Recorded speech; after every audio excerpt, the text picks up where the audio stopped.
Hello. Adarsh Edu learn and enjoy channel में आप सभी का स्वागत है।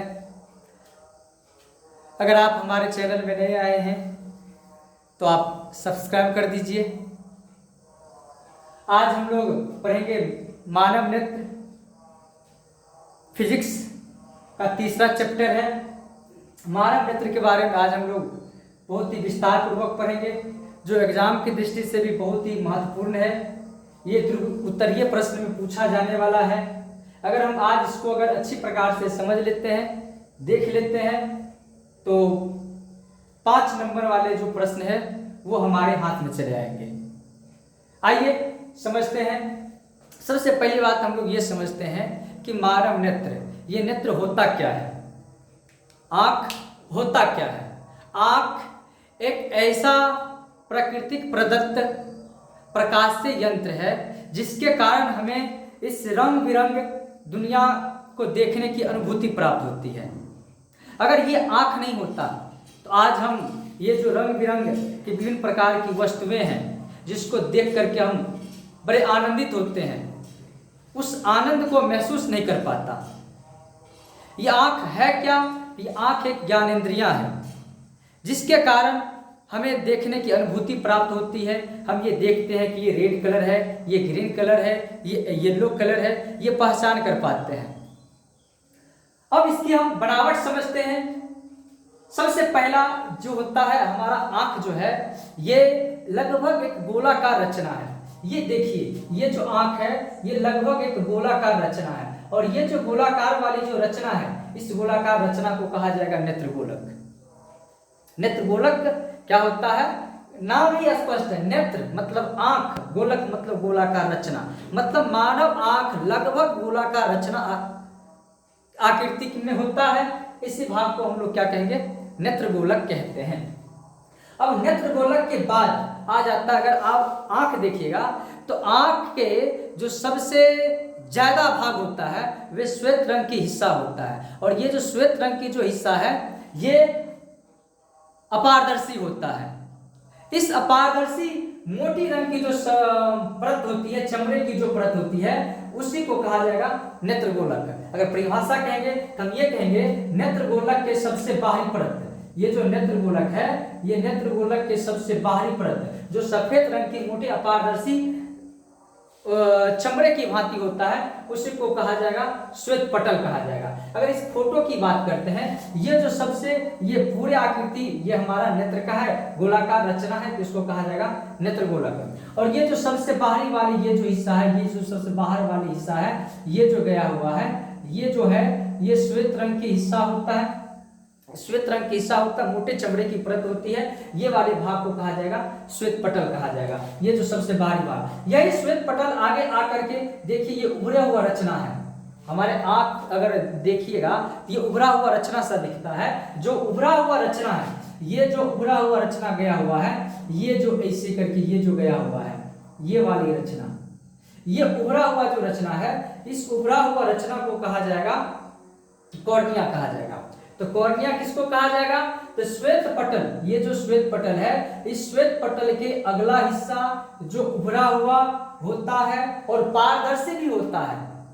जो श्वेत पटल अपारदर्शी होता है, लेकिन कॉर्निया यही श्वेत पटल आगे आया और आगे आकर के ये उभरा हुआ है और पारदर्शी रचना होता है, छोटी सी छिद्र होती है, उसी भाग को हम लोग कहेंगे कॉर्निया कहते हैं। कॉर्निया का परिभाषा क्या कहेंगे? श्वेत पटल का अगला भाग जो कुछ उभरा हुआ पारदर्शी होता है, उसी भाग को क्या कहेंगे जी? हम कॉर्निया कहेंगे। समझ रहे?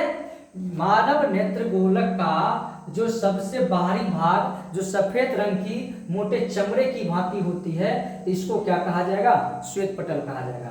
यही श्वेत पटल यहाँ देखिए ये उभरा हुआ रचना है और ये पारदर्शी भाग होता है। इस पारदर्शी वाले भाग को हम लोग कहेंगे कॉर्निया। मतलब श्वेत पटल की कौन सी भाग जो उभरा हुआ है पारदर्शी होता है, उस भाग को हम लोग क्या कहेंगे जी? कॉर्निया कहेंगे। ये वाला कॉर्निया कहलाता है। अब इसके बाद हम लोग समझते हैं कोराइड। कोराइड कहाँ है?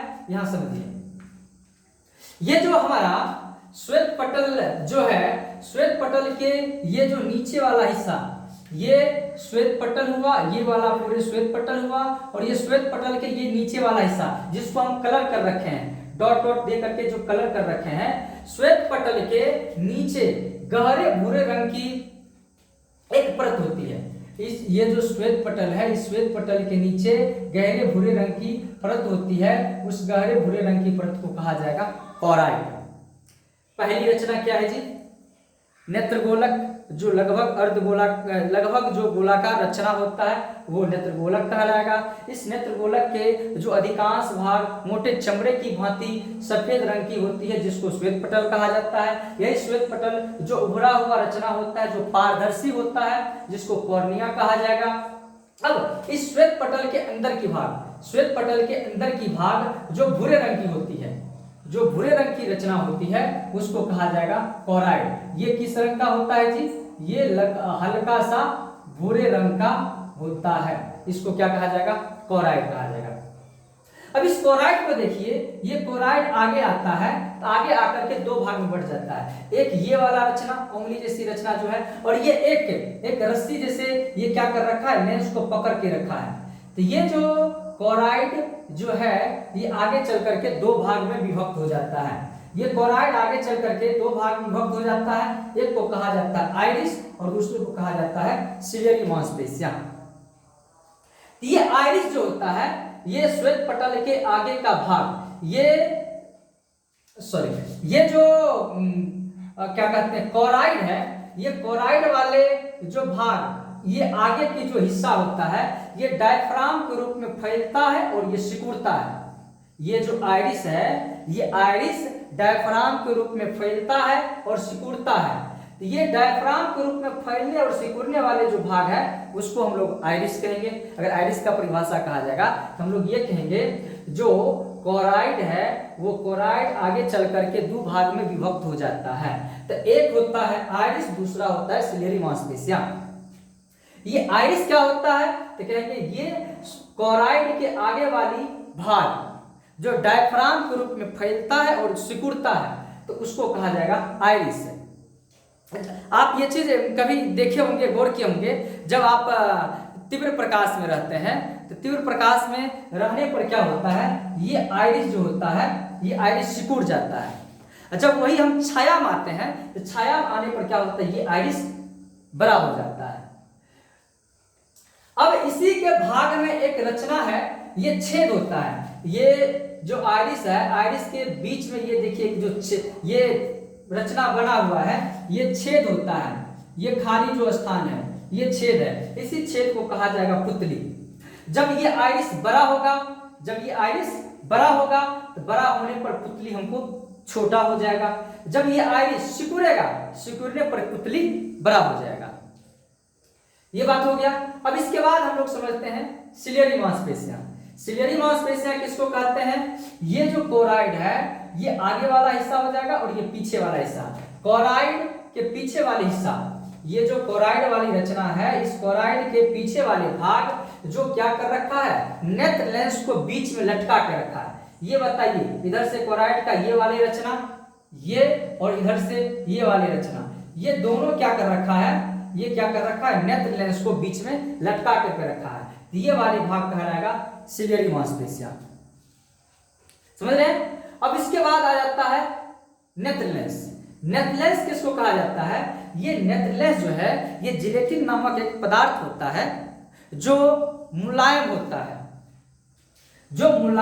है, पारदर्शी होता है और वो उत्तल लेंस जैसा आकार में रहता है। तो उस भाग को हम लोग कहेंगे नेत्र लेंस। नेत्र लेंस किस पदार्थ से बना हुआ रहता है? हम कहेंगे नेत्र लेंस जिलेटिन जैसे पारदर्शक और मुलायम पदार्थ से बना होता है, जो किस आकार का होता है, जो उत्तल लेंस के आकार का होता है। ये कहलाएगा नेत्र लेंस। नेत्र लेंस को लटका के कौन रखता है? तो नेत्र लेंस को लटका के कौन रखता है जी? सिलियरी मांसपेशियां रखता है। अब इसके बाद हम लोग समझते हैं पुतली। समझ गए पुतली किसको कहा जाएगा? ये जो आइरिस है, ये आइरिस के बीच में जो छिद्र होता है, उसको क्या कहा जाएगा? पुतली कहा जाएगा। पुतली का आकार बड़ा होता है, कभी छोटा होता है। वो किस पर निर्भर करता है? तो आइरिस पर निर्भर करता है। किस पर निर्भर करता है? पुतली का आकार आइरिस पर निर्भर करता है। जब पुतली सिकुड़ेगा तो जब ये आइरिस जब ये आइरिस सिकोड़ेगा छोटा होगा तो पुतली बड़ा होगा, जब ये आइरिस बढ़ेगा तो पुतली का आकार छोटा हो जाएगा। मतलब पुतली का आकार का घटना और बढ़ना किस पर निर्भर करता है? आइरिस पर निर्भर करता है। और ये छोटा बड़ा कब होता है? जब हम प्रकाश में, जब तीव्र प्रकाश में जाते हैं तो तीव्र प्रकाश में ये क्या करता है? आइरिस सिकुड़ जाता है। और जब हम छाया में आते हैं तो ये फैल जाता है, ये काम करता है। उसके बाद आता है रेटिना। रेटिना किसको कहा जाएगा? ये जो मानव नेत्र का जो सबसे अंतिम सूक्ष्मग्राही परत होता है, ये मानव नेत्र की जो सबसे अंतिम सूक्ष्मग्राही परत है, इसी सूक्ष्मग्राही परत जहां पर वस्तु का प्रतिबिंब बनता है, ये मानव नेत्र के जो सबसे अंतिम सूक्ष्मग्राही परत है जहां पर किसी वस्तु का प्रतिबिंब बनता है, इसी भाग को हम लोग रेटिना कहेंगे। अब देखिए, अगर कहीं से प्रकाश आता है, प्रकाश यहां से आया, प्रकाश इधर से प्रवेश करेगा, प्रवेश करने के बाद ये किसको पार करेगा? कोराइड को पार करेगा। फिर बीच में एक द्रव भरा हुआ रहता है, एक द्रव, ये द्रव को नेत्रोद कहा जाता है। ये नेत्रोद कहां अवस्थित होता है? ये नेत्रलेंस और ये कॉर्निया, नेत्रलेंस और कॉर्निया के बीच में जो द्रव भरा रहता है उसको नेत्रोद कहते हैं। अब ये जो है, ये जो खाली भाग है, इस भाग में भी द्रव भरा रहता है जिसको कचाव द्रव कहा जाता है। अगर ये कचाव द्रव नहीं होता तब क्या होता? ये हमारा पिचक नहीं सकता था। अगर बीच में कचाव द्रव नहीं होता तो ये रेटिना आगे बढ़ सकता था। क्या पिचक खाली रहेगा तो पिचक सकता था। तो बीच में क्या भरा रहता है? एक प्रकार के द्रव भरा रहता है। यही क्या करता है? एक निश्चित आकार बना करके रखता है। तो ये नेत्रलेंस और रेटिना, नेत्रलेंस और रेटिना के दोनों के बीच में, नेत्रलेंस और रेटिना के बीच में एक प्रकार के द्रव पाया जाता है। उस द्रव को कहा जाएगा कचाव द्रव कहा जाएगा। अब जब प्रकाश कहीं से आता है तो ये प्रकाश कॉर्निया को पार करेगा, कॉर्निया को पार करने के बाद बीच में द्रव आता है, उस द्रव को पार करके मतलब वहां अपवर्तन होगा, नेत्रलेंस से अपवर्तन होगा, अपवर्तन होने के बाद रेटिना पर उस वस्तु का प्रतिबिंब बनाता है। जब प्रतिबिंब उस वस्तु को जब रेटिना पर किसी वस्तु का प्रतिबिंब बनाता है तब ये दृक् तंत्रिका तंत्र क्या करता है? हमारे मस्तिष्क को संवेदना भेजता है। अब रेटिना पर जो प्रतिबिंब बनता है वो प्रतिबिंब कैसा बनता है? उल्टा और छोटा बनता है। लेकिन ये दृक् तंत्रिका तंत्र क्या करता है? हमारे मस्तिष्क को संवेदना भेजता है और ये मस्तिष्क में ये संवेदना होती है, उस वस्तु को क्या करता है? बड़ा करके और सीधा करके देखता है। देखने की प्रक्रिया, अब हमारा नेत्र देखता कैसे है? जब कोई वस्तु है, उस वस्तु से प्रकाश हमारे आंख पर पड़ता है तो वो कॉर्निया और नेत्र लेंस से अपवर्तन के बाद वो क्या करता है? ये जो रेटिना है, इस रेटिना पर किसी वस्तु का प्रतिबिंब बनाएगा। ये समझिए, अगर हम ये कहते हैं कि ये वाला भाग कॉर्निया होता है, ये वाला बाहर की जो भाग है ये कॉर्निया है, इस बीच में नेत्र लेंस है, ये यहाँ से कोई प्रकाश किरण आएगा, यहाँ से कोई प्रकाश किरण अगर आता है तो यहाँ अपवर्तन होता है, अपवर्तन होने के बाद, यहाँ अपवर्तन होने के बाद ये इस जगह पे प्रतिबिंब बनाएगा। ये जिस जगह पे प्रतिबिंब बनाया, ये वाला जो भाग है यही कहलाएगा रेटिना। अब यहाँ पर जो प्रतिबिंब बनता है, किसी वस्तु का प्रतिबिंब रेटिना पर छोटा बनता है, उल्टा बनता है, लेकिन हमारे मस्तिष्क में ये संवेदना होती है कि वो क्या करता है? उस वस्तु को सीधा और बड़ा प्रतिबिंब बना पाता है। ये आज भर के लिए हम लोग इतना ही रखते हैं। अब आगे जो है सामंजन क्षमता, अब हमारे नेत्र में जो दोष होता है वो दोष आगे की क्लास में हम लोग पढ़ेंगे। आज के लिए धन्यवाद।